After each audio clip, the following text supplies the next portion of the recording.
adat istiadat yang khas pada suatu masyarakat tertentu. Pendidikan berwawasan multikultural.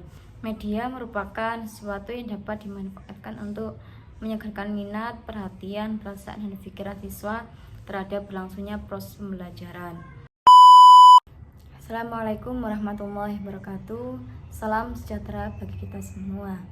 Di sini saya akan menjawab tugas 1 pada mata kuliah komparatif pendidikan dasar di berbagai negara dengan 4 poin. Yang pertama yaitu tentang isu sosial politik dan sosial budaya. Pada artikel ini menjelaskan bahwasanya proses pembelajaran yang berpusat pada siswa mencakup seluruh keadaan dan kejadian yang berdampak pada proses pembelajaran tersebut, dan tidak hanya terbatas pada ruang kelas itu saja. Siswa juga didorong untuk terlibat aktif dalam proses pembelajaran di satuan pendidikan karena menarik, merangsang, menyenangkan, dan menuntut. Hal ini juga memberikan mereka ruang yang cukup untuk berkreasi dan mandiri dengan mempertimbangkan minat, bakat, serta tahap perkembangan fisik dan mental. Dengan pengertian ini, tugas psikomotorik dapat menunjukkan bagaimana proses pembelajaran mempengaruhi keterampilan eksistensial siswa.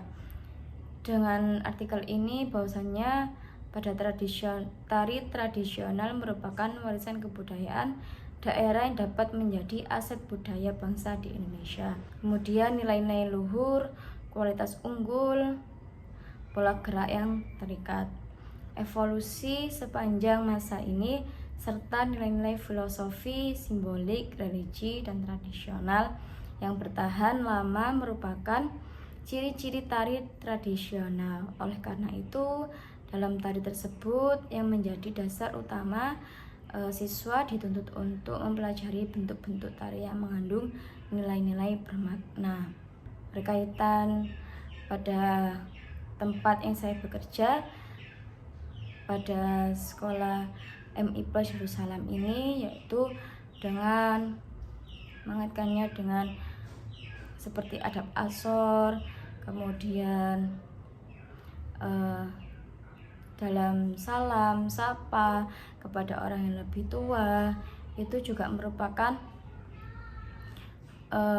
sesuatu yang tradisi kebudayaan atau dari leluhur kita, bahwasanya seperti kita melewati orang-orang yang tertua atau melewati orang-orang, kita juga melakukan yakni istilahnya permisi. Nah, dengan begitu kita juga mempelajari kita juga mengajarkan anak-anak bahwasanya sikap adab asor itu juga perlu, karena bagaimana anak-anak sekarang pada zaman ini tidak melihat seperti itu ya, seperti kayak ada orang yang lebih tua itu kebanyakan anak-anak langsung ibaratnya nyeludur gitu aja, tidak bilang permisi atau nyuwun sewu atau bagaimanapun. Itu kan juga sikap yang harus dilestarikan dari leluhur kita, dari tradisi budaya kita, bahwasanya adalah adab asor yang perlu kita ajarkan ke anak-anak untuk tetap terjaga. Kemudian pada saat bertemu guru atau teman, itu juga adalah kita melakukan sapa, atau kita bertemu guru, kita melakukan salam, dan juga sapa. Bagaimanapun itu adalah termasuk adab yang harus dipertimbangkan sampai saat ini. Kemudian ada contoh lagi, ketika ada yang bertamu di rumah kita sebagai tuan rumah untuk menyuguhkan makanan atau minuman kita, itu kita pakai lutut untuk berjalannya. Nah, itu adalah sebuah adab yang harus dipertimbangkan sampai saat ini, karena bagaimanapun itu adalah tradisi dari leluhur kita, bahwasanya kalau kita ada tamu untuk menyuguhkan makanan, minuman, itu kita harus pakai lutut, tidak langsung ujuk-ujuk ngasih makanan dan tidak melihat tradisi kita yang dari dulu. Nah, itu adalah sikap kita untuk menjaga dan melestarikan kebudayaan kita dalam sekolah saya. Topik yang kedua yaitu tentang pendidikan berwawasan multikultural. Pendidikan ini merupakan salah satu penentu pembentukan karakter dan masa depan bangsa.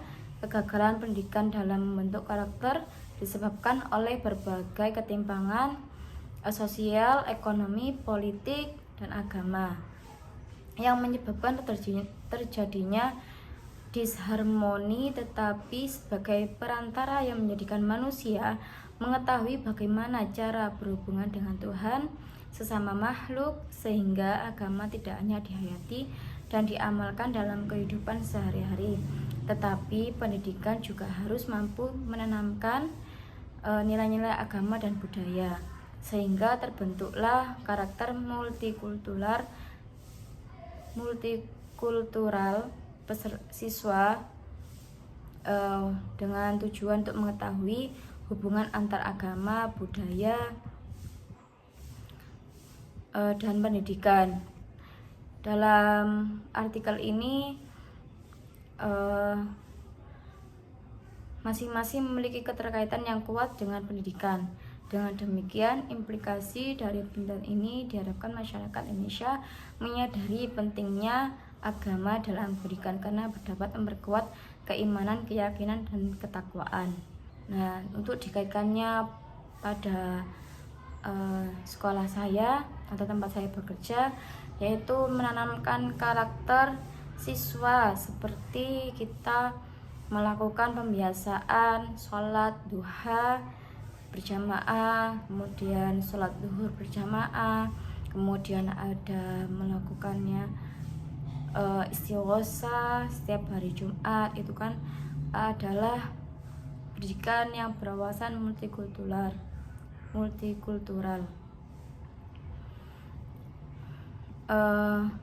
Di sini juga saya menanamkan bahwasanya sholat duha yang berjamaah itu kan juga dari Tuhan, yang berhubungan dengan Tuhan dan juga sesama makhluk, bahwasanya kita sholat juga dengan berhubungan dengan Tuhan. Kemudian untuk berjamaahnya kita juga menanamkan pada hubungannya dengan manusia atau makhluk sosial. Dengan itu pembiasaan karakter pada sholat duha, alhamdulillah anak-anak bisa mampu berjamaah, dan juga salah satunya yaitu seperti anak-anak kita minta untuk salah satu anak yang menjadi imam dalam sholat duha tersebut. Kemudian ada kegiatan yakni tadi istighosah. Istighosah itu kan juga kita berhubungan dengan Tuhan dan sesama makhluk. Istighosah tersebut sebagai tanda bahwasanya kita juga meminta perlindungan, kemudian kita juga meminta kemudahan kepada Tuhan, dan untuk dalam makhluk sosialnya yaitu kita membacanya bersama-sama.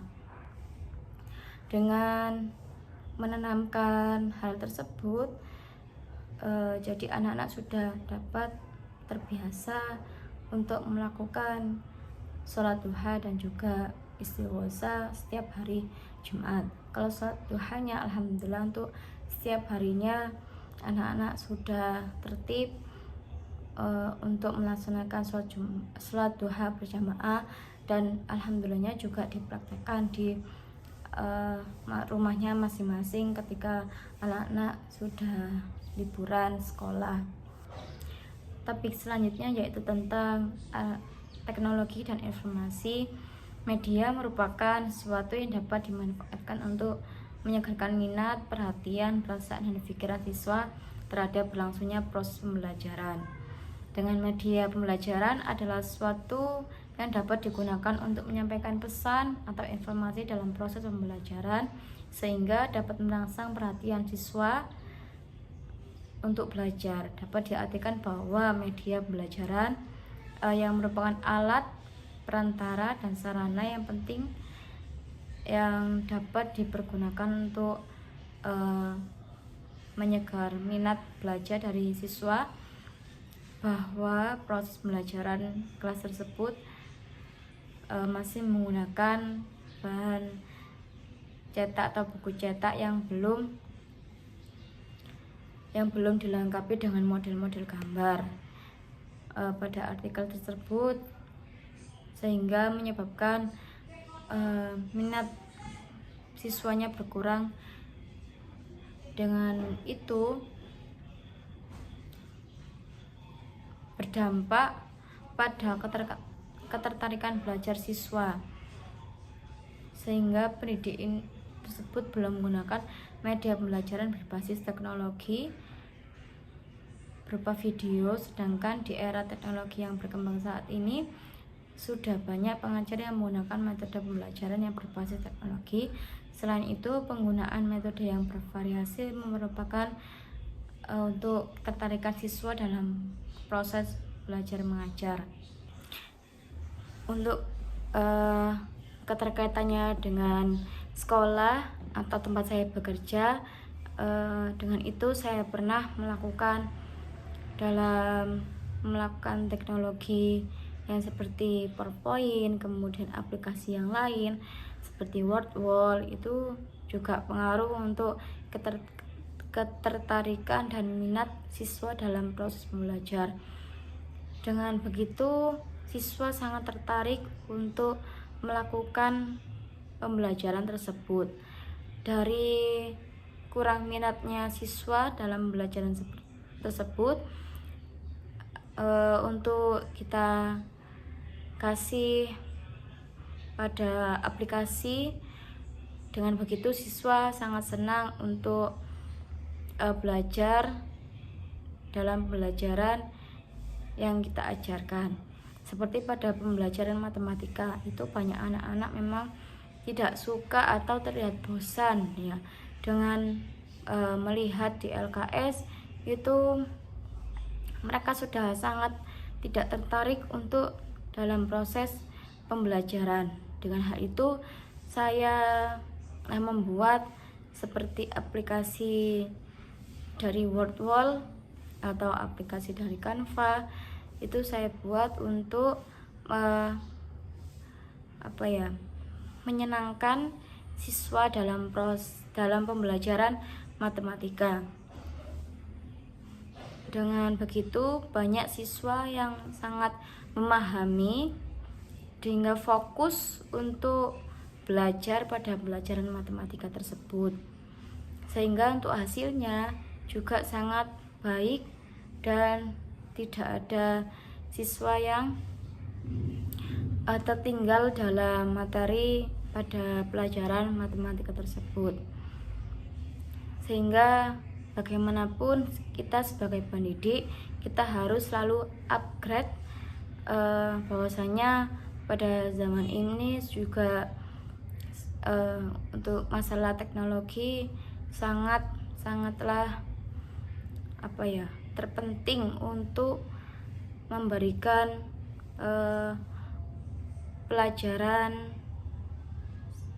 setiap pelajaran untuk kita berikan kepada siswa dalam bentuk teknologi. Kemudian pada bahan 4 saya menjelaskan bahwa artikel ini memberikan wawasan etnografis dari suatu sekolah menengah yang didanai negara di utara di negara Inggris yang merinci perbedaan gender dalam prosedur dan praktik ruang ganti saat mengganti pakaian untuk pendidikan jasmani. Dalam pendidikan ini sebagai edukasi untuk penelitian ini sebagai prisma teoris mengungkapkan bahwa prosedur dan harapan yang diinformasikan oleh guru lebih jauh sering bertambah usia, perilaku ruang ganti anak laki-laki dan perempuan yang berbeda, serta navigasi emosional menjadi semakin bergender. Dengan artikel ini menunjukkan bahwa bagaimana pada ruang ganti yang tidak hanya memiliki fungsi praktis tapi juga membangkitkan proses sosial dan emosional yang mempengaruhi dinamika kelompok sebaya dan pengalaman siswa dalam pendidikan jasmani. Dikaitkannya dengan tempat saya bekerja, bahwasanya pendidikan itu sangatlah berpengaruh untuk pengalaman dari siswa dan banyak ilmu-ilmu yang diserap dari siswa, sebagaimana anak-anak itu dengan saling berbagi, saling tolong menolong, ya itu adalah suatu bentuk pendidikan yang berwawasan multikultural. Kemudian budaya pada sekolah yang beragama, yaitu setiap anak perempuan harus memakai jilbab dan juga rok panjang. Kalau laki memakai peci atau celana panjang. Itu budaya dari kita, bahwasanya setiap sekolah yang untuk muslim, bahwasanya mereka harus mengikuti aturan-aturan yang ada di sekolah. Dengan hal itu, di sekolah saya atau tempat saya bekerja sudah melakukan hal tersebut dari poin-poin 1 sampai 4. Demikian yang dapat saya sampaikan untuk menjawab tugas 1 pada mata kuliah komparatif dalam pendidikan dasar di berbagai negara. Terima kasih. Wassalamualaikum warahmatullahi wabarakatuh.